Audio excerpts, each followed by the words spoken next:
That was an amazing episode. Hey guys, welcome back to the video. In this video, I'm giving you guys my unbiased thoughts on Obi-Wan Kenobi episode 3. Before we get into videos and new here, make sure to subscribe button, notifications on so you don't miss any time up in the video or I go live. Also, let me know your favorite scene from this episode in the comments down below. Both wasting more time, let's get into it. So starting it off with this episode, we get that real reveal of Darth Vader. We had a tease in the last episode, and I said in last week's review that if they reveal Vader in this episode and they keep up the pace to the finale, I think that this show will be really, really good, and this episode just proves that. I had this theory, which I'll get into later in this video after last week, and it definitely came true here, and I'm excited to see the future of this show just because they're picking up the pace. They're not waiting until episode 5 to do it like the Marvel Disney Plus shows. They're actually starting in episode 3, and it's gonna lead to an absolutely phenomenal show in my opinion. But again, we start off with that real reveal of Darth Vader, and it just made me so excited. And it wasn't just like he puts on the mask and then he's gone for most of the episode until the end. Like, he's definitely there. He's talking to the third sister. He has inclusion in the actual story, and that's what made me very excited. Again, it is a bare minimum for these Disney Plus TV shows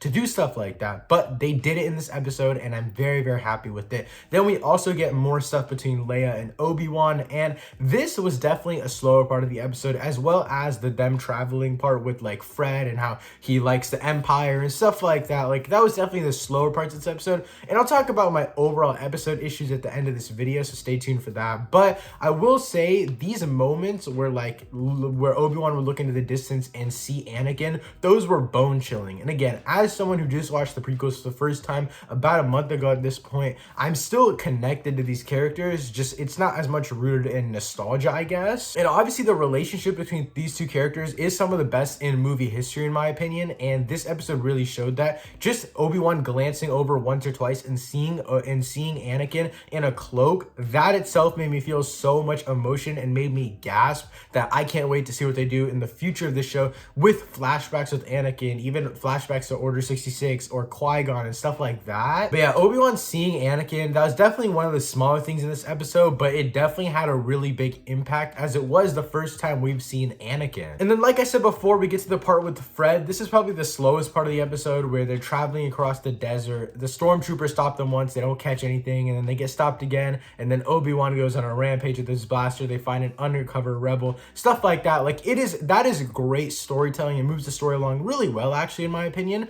But I will also say it's definitely a slower part of the episode. That doesn't mean it's bad. I will say nothing in this episode was really boring to me. I'll definitely say like some of the stuff in the town before Vader arrived, it was a little bit slow with the robot and stuff like that. But other than that, I didn't have many issues with this episode. That's definitely the biggest thing, is just at parts it definitely felt a little bit too slow, and it didn't feel like it was doing it for like super big emotional value. I think that first slow part, I think they utilized it very well, actually. I think that they took their time with it, and when they needed to be slow, they went slow, and obviously when they needed to go fast towards the end, they went really fast. And then obviously once they get to the town and they're kind of in there for a little bit, that's when Darth Vader arrives. He decides to basically take this all into his own hands, and I absolutely love that. It gives us an absolutely epic battle towards the end of the episode. But before we get into that, Darth Vader literally goes through the town and just ravages through it, snapping people's necks, using the force choke on them. It is so good. It's so menacing, and this is the first time we really see him in action. Obviously, we get the duel and stuff like that, but this really sets the stage, and the fear in Obi-Wan's eyes, he can really see that, okay, this is all his fault. All these people are really dying because he left Anakin alive, and that really just hits for me. I absolutely love that part of this episode. And then obviously we get to the duel, and I had this theory at the end of last week's episode, around the time of Star Wars Celebration ending. Ewan McGregor did this interview, and he basically said something about a new hilt, about a new lightsaber, stuff like that. So I was basically predicting that there was going to be a first duel within this episode or the next episode, and then he was going to get a new lightsaber hilt, because at the end of this episode he doesn't pick up the lightsaber and leave, which we'll talk about the burning part later, because that was absolutely insane. But I do think that he'll have a new lightsaber, a new hilt, kind of realizing or revamping his identity as a Jedi. And I think that'll be towards the end of the season, maybe even just the final episode episode right before he duels Darth Vader again and he gets a new lightsaber. I think that would be a great full circle moment. But before we get into talking more about theories and stuff like that, this duel itself was just absolutely epic. You could really see the fear in Obi-Wan's eyes, but you could also see,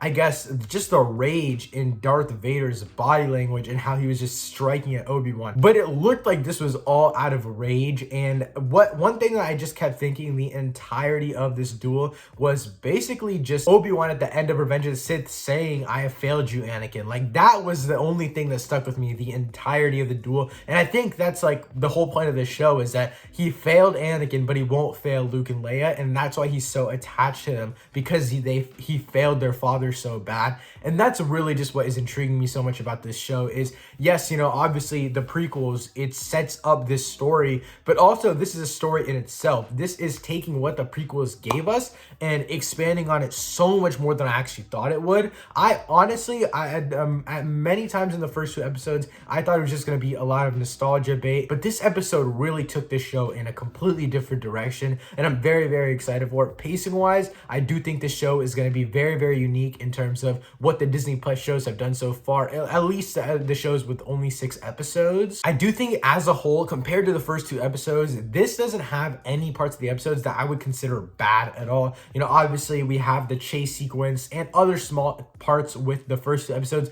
that weren't the best in my opinion, and they really dragged the episodes down as a whole. But this episode, every single part fires on every single possible cylinder. You know, obviously there are slower moments, but that allows for a better character work, and in my opinion, it allowed for a better exploration of Leia and Obi-Wan's relationship. This is probably going to end up being one of the best Star Wars Disney Plus TV show episodes. I'll probably be rewatching this episode sometime soon, so I'm excited to get more thoughts on it and kind of think about it more. But that's it for my spoiler-free thoughts on Obi-Wan Kenobi episode 3. Subscribe to the channel so you don't miss all of my weekly reviews for this show. Also, let me know what you thought of this episode in the comments down below. Thank you so much for watching. I'll see you next time. Peace.